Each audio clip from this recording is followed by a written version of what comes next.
goes off my experience of being in France and the difficulties of that foreign athletes face in France, both professionally, so as a rugby player, and then personally, as that they face outside of work. So you might have faced this as well going to Canada, just, the different culture, the different organizational structures of living in Canada from Switzerland. But especially say for someone who goes to another country that can't speak the language, the challenges that they face. And so, the second part, we look to conduct interviews with the coaches and the foreign athletes to be like, okay, where are the shortcomings that you believe are that the clubs and the FFR fail to deliver, both for you professionally and personally, so such as help with family, because there are a lot. I know we'll probably chat on it soon, but there are definitely instances that people aren't aware on the outside where I feel the club and the athletes, I've spoken to plenty of athletes that share these views as well about the shortcomings and the lack of play welfare that's offered to foreign athletes. Yeah, so maybe expand a little bit on that, because like you said, it's a very important topic, but it's not talked about a lot, a little bit taboo depending on who you talk to. So without naming names and pointing fingers, let's talk about that problem a little bit. How do you see it emerge, and what could potentially be done to not resolve it? Because that's always, it's never going to be perfect, but how can we improve that? So so first of all athletes have the professional, whether you're francophone, anglophone, you have the performance stresses. So you need to perform to say, get your next contract, to get selected, so forth.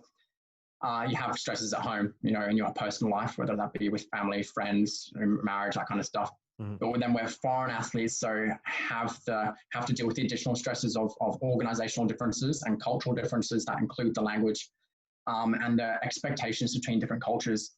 So just going off professional expectations, athletes, the foreign players who come to France, they pretty much all agree that the level of French professionalism is low compared to their home, whether that be in South Africa, Australia, New Zealand, over in the UK. So the professionalism exhibited, I think we spoke about it a little bit earlier on my podcast, on the podcast back in, where we said that it's definitely it's a bit of a cultural thing.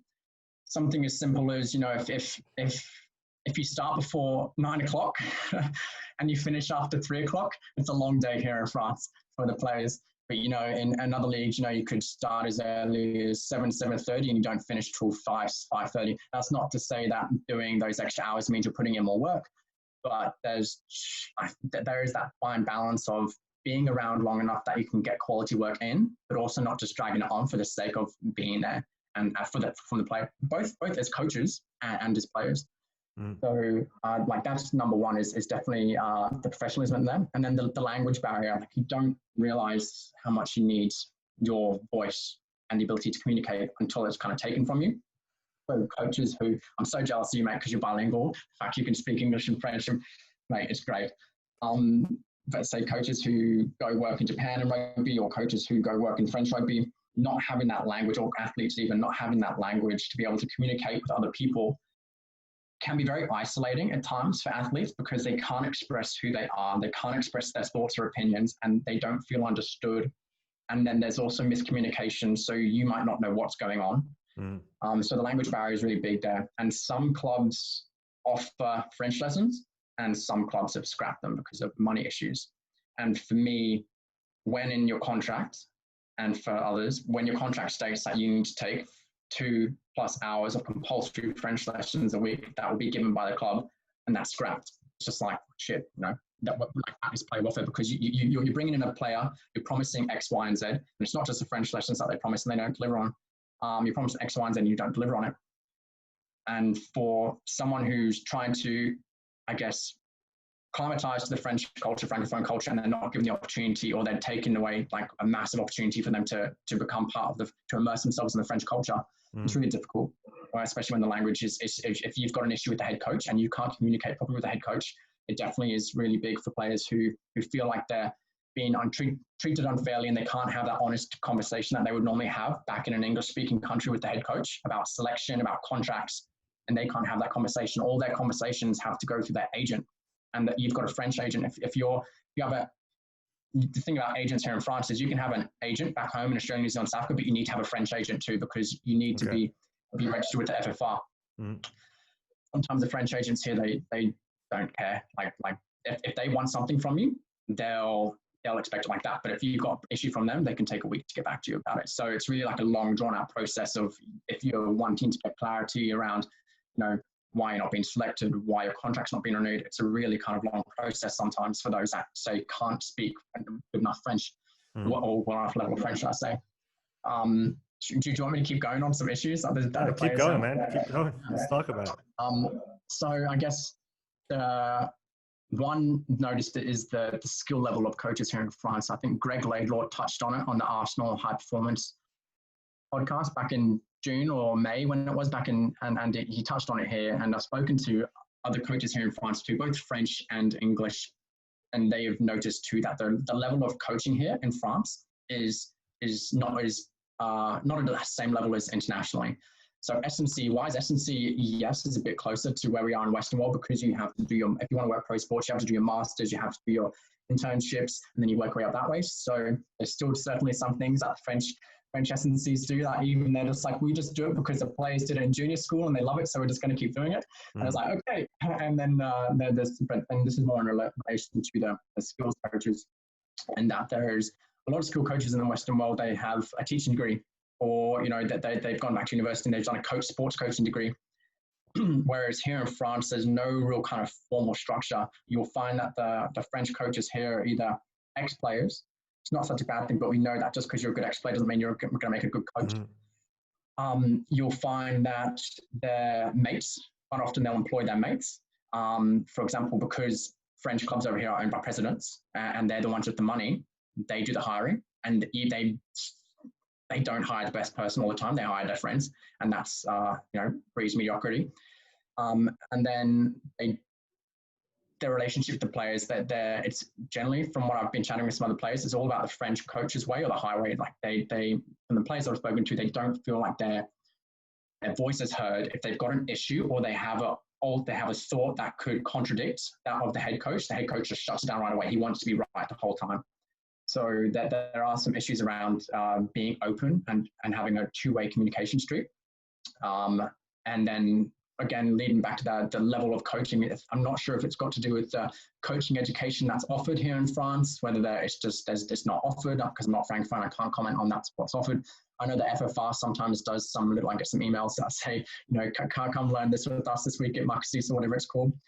But yeah, the quality of coaching here in France is generally lower than what others. And so so players come to France and they often feel like they stagnate and they don't grow as players.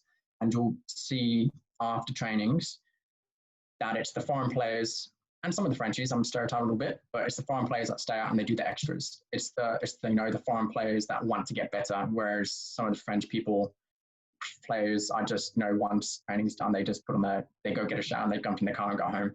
And it's the same with the coaches too. Some of them, in terms of they rock up just on time and they leave the moment they need to.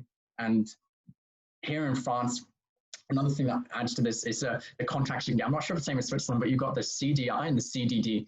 So you've got the contract, you've got the fixed term contract, so the CDD, which is 1-2 year contract, or you've got the CDI, which is a permanent contract. And in France, it's really hard to fire someone. If you've got a CDI, you're pretty much there for life. And so again, when you have that complacency, when your job is not threatened, you just become mediocre at what you do. You don't feel like you need to develop at all. And there are some coaches in French rugby that are on these contracts and they've been there for 10, 15 years. And because they're on these contracts, if they get terminated, the club has to pay them out. And the club doesn't want to do this. So they just have the same coaches in the back office that offer nothing to the club. And that's taking up the paycheck of a coach, of a really good coach who could come in and change the fortunes of the team and really contribute to the team. And that's another aspect of that, I guess, is a French thing, is the CDI, and it's really hard to fire a coach if you're on a CDI contract. Yes, it's almost like this. The system itself is not meant for absolute high performance and player welfare. It's meant to sustain itself as it is. And obviously we're caricaturing here. There are some great coaches. There are some organizations that try to do right by the players and the coaches. But in a system that kind of promotes, like you said, not necessarily going to not scouting out the best coaches to put them in place, but financially it's more interesting to just keep the same coach that you've always had.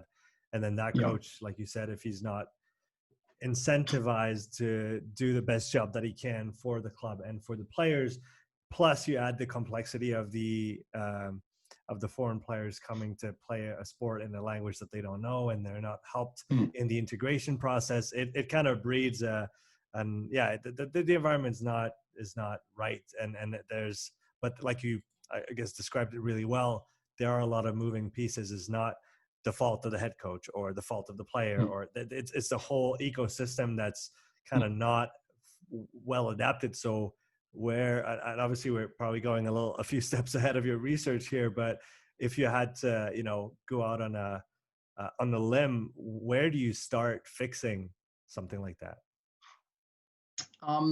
So I guess putting a finger out first, so my finger gets cut off and I'll put out my limb. So I had a really good relationship with the boys at my old club, and I've traveled in my time off in the last 6 months. I've traveled to a few other clubs and spoken to some foreign boys there about the issues that they face. And first off, the issue is that some clubs don't have a dedicated person for the foreigners at all. Like it's a front office staff member that can deal with any of their queries. Some of those staff members don't even speak English. So it's about, first off, having a staff member that is bilingual and can maybe educate the players initially on immersing themselves into the French culture. So whether that be about school system, if you've got kids, tax system, the healthcare system, and just educating the players on that, because the players arrive and they don't know any of that. They rely on other foreign players to educate them, the other foreign players and their families. Generally, it's the wives that talk and they unload on each other, and then all of a sudden, find that the players don't care about it because the wives are looking after it. But there should be definitely an education kind of pack given to the players initially for them to help themselves immerse themselves in France, and that would probably be responsible at the club level. I'm not sure what the control that FFR has over that, again, because the clubs are all independent with presidents. But if there was some kind of obligation that FFR made for the clubs to have a certain standard that they need to meet to support the players, the foreign players, and also offer mental support, like whether it be a sports psychologist, because the clubs don't offer it at all. Like it's definitely something that is outsourced, whether you pay someone individually or you go to a sports psychology group. And even for the French players, I didn't hear of any of the French players having access to a sports psychologist at the club. So I definitely would initially look for the foreign players, develop within the club a staff member specific to look after them, whether any of their needs at all, because you've got to understand, like the foreign players, they get paid big bucks. Like Cheslin Colby's on big bucks. If he's unhappy and he's not performing, like that's pretty bad for Toulouse. So you definitely want to keep your foreign players well looked after. Then obviously, you're looking at the sports psychology aspect of things, and they can have someone they can talk to, about the issues at home. I was the S&C coach. It definitely wasn't my role, but I definitely was an ear to a few of the players about the issues back at home or what was going on. An example right now is we had Kiwi come over, and he had his son was in school. He came over at 9 years old, and he didn't speak any French. So you brought over your son who's 9 years old, and he goes into French school. And then his son was getting bullied because he couldn't speak French. And then one day his son hit this kid back, and so he got suspended from school. And there's the dad. His wife didn't have a car. He had the car because it was a rugby car from the club. He had to leave training quickly to go to school and pick up his kid and then take him home. And the coach got so angry because he did that. But here's a guy whose son is getting bullied because he can't speak the language. He has to go to the school. He can't speak with the headmaster because he doesn't speak French. So what happened was one of the players' wives, one of the other wives who has been in France for a bit, came and tried to interpret for him, and he had to take him home. And then you find out later that the district they're living in is the worst district or the worst quarter in town, and the school he's going to is the worst corner in town. So it's like, if you could educate that player before he arrived on schoolings, on what school to send your kid to, what district you can live in, French lessons as well. And if that club had someone that was dedicated to the foreign players, he could have taken that person, man or woman, and been like, can you please come with me and help me with my son at school? And that's what that person would be there for. So these are just ideas that I've spoken about, players spoken out with me over coffees, over internets, over Instagram. It's just been like, oh man, what are this? It's just ideas bouncing off each other. So right now it's all in the ideas phase. And hopefully through this PhD project, we can we can kind of build a framework that we can supply to the FFR and to the sporting clubs and be like, this is a minimum requirements that we think you should have for your players to support them mentally and physically. And then also support their, not also off the field, so with their families, like do they have access to an English-speaking doctor? Because again, one of the guys' wives was pregnant, couldn't get access to an English-speaking doctor, so one of the other wives had to come and join. And so it's just, they're really relying on that social community, that foreign community, which is great. Like, you love being one of the foreigners and having that community feel, but it's almost like if you're in a smaller team where there wasn't any foreigners who could do that for you, it would be so isolating to be pregnant and to go into a hospital and not being able to communicate with the doctor. So it's just things like that that you don't think about. Like when I was in Australia, coming to France, I was like, yeah, mountains, wine, cheese, all this kind of stuff. And I'm sure the players are the same. They think, going to go down to the French Riviera, we're going to go to Rome for the weekend, Barcelona. And that's all well and good. But, 48 weeks of the year, it's not, the 4 weeks of the year that happens, it's great. But the other 48 weeks of the year, like, you're faced with everyday challenges in your life that are made that much harder by being in a foreign country, not speaking the language. So it's definitely something we hope to help the players with. No, I'm really happy that you came on to talk about all that, because they're very important problems. And you articulated really well. It's a complex situation, but there might be some simple things that clubs can do, organizations can do in order to avoid a lot of those. And like you said, make the player's life a lot more enjoyable, because at the end of the day, if they have peace of mind that, the family is taken care of, the kids are fine, the wife is fine, and they're going to be able to be in a sustainable environment, let's say, and keep living their passion and play their sport, they're gonna be very different players than the anxious ones and the ones that don't sleep and that just have problems on their mind day in and day out, and that's all that they can think about. Oh, 100%. If we can look after them mentally, the physical aspect should take care of itself. So I'm looking forward to the project, and having the FFR, having Mikel Campo on the FFR side as well should hopefully give it a bit more weighting. And obviously Roberta and Mikel having that kind of Francophone culture will understand more the nuances of the culture itself, rather than me just being an Anglophone coming in saying, change this, change that. And they're like, well, technically that's not what we do here in France. So there'll be that French twist on it, which is definitely needed. You can't come in as an outsider and hope to change everything. So having Roberta and Mikel as well on board is exciting.